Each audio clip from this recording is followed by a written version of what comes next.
যে আওয়ামী লীগ বাংলাদেশের জনগণের বিরুদ্ধে সন্ত্রাস করেছে, বাংলাদেশে মানবতা বিরোধী অপরাধ করেছে, বাংলাদেশের উপরে বারংবার গণহত্যা চাপিয়ে দিয়েছে, সে আওয়ামী লীগ কোনোভাবে বাংলাদেশের রাজনীতি করবার অধিকার রাখে না।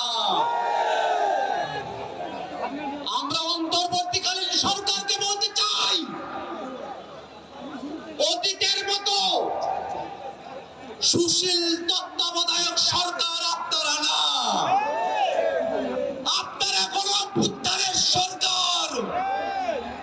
গণ অভ্যুত্থানের ম্যান্ডেট দিয়ে যারা উপদেষ্টা হয়েছেন তাদের কাছে প্রশ্ন, যে আওয়ামী লীগ বাংলাদেশে গণহত্যা করেছে, সে আওয়ামী লীগের বিরুদ্ধে আইনগত ব্যবস্থা নিতে বাধা কোথায়? আজকে সাধারণ জনগণের উপরে চাপিয়ে দেওয়া হয়।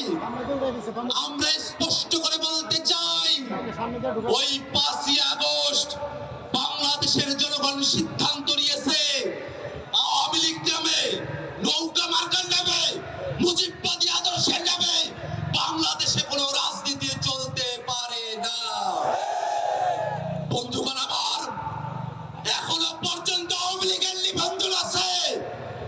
আমরা হুঁশিয়ারি দিয়ে বলতে চাই যে আওয়ামী লীগ বাংলাদেশে সন্ত্রাস করেছে, আওয়ামী লীগের নাম নির্বাচনের নিবন্ধনের খাতা থেকে কেটে সন্ত্রাসীদের খাতায় উল্লেখ করতে হবে।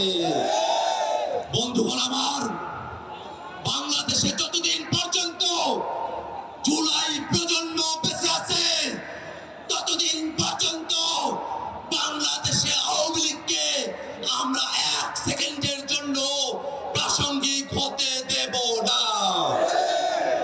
আওয়ামী লীগের দোসর জাতীয় পার্টি যারা 90-এর স্বৈরাচার প্রতিষ্ঠা করেছিল, তারাও বাংলাদেশে আওয়ামী লীগের রাজনীতিকে, স্বৈরাচারের দোসরের রাজনীতিকে প্রতিষ্ঠা করবার যে চেষ্টা করছে, তাদেরকে হুঁশিয়ার করে বলতে চাই, শুধুমাত্র আওয়ামী লীগ নয়, আওয়ামী লীগের প্রত্যেক দোসর তারা রাজনৈতিক দল হতে পারে, সুশীল সমাজের লোক হতে পারে, তারা সাংবাদিক হতে পারে, তারা বিচারপতি হতে পারে, যারা এই আওয়ামী লীগকে বাংলাদেশে ন্যূনতম স্পেস দেওয়ার চেষ্টা করবে, তাদের প্রত্যেকের বিরুদ্ধে বাংলাদেশের ছাত্র জনতা দুর্গ গড়ে তুলবে।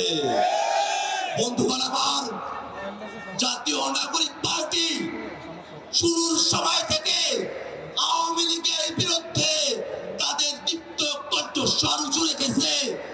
দীর্ঘ সময় ধরে বাংলাদেশে যারা ফ্যাসিবাদ বিরোধী রাজনীতি করেছেন, ফ্যাসিবাদের চাটাকয়ে পিষ্ট হয়েছেন, ফ্যাসিবাদের বিরুদ্ধে যাদেরকে নিয়ে জুলাইতে আমাদের ঐক্য হয়েছিল, আমরা আমাদের প্রত্যেক শরীরকে জানাতে চাই, আওয়ামী লীগের বিরুদ্ধে, আওয়ামী লীগকে নিষিদ্ধের প্রশ্নে এই দায় শুধুমাত্র জাতীয় নাগরিক পার্টি এনসিপি নয়, এই দায় বিএনপির, এই দায় জামাতের, এই দায় ইসলামী আন্দোলনের, এই দায় গণ অধিকার, গণসংহতি সহ বাংলাদেশে ফ্যাসিবাদ বিরোধী প্রত্যেকটা পক্ষের।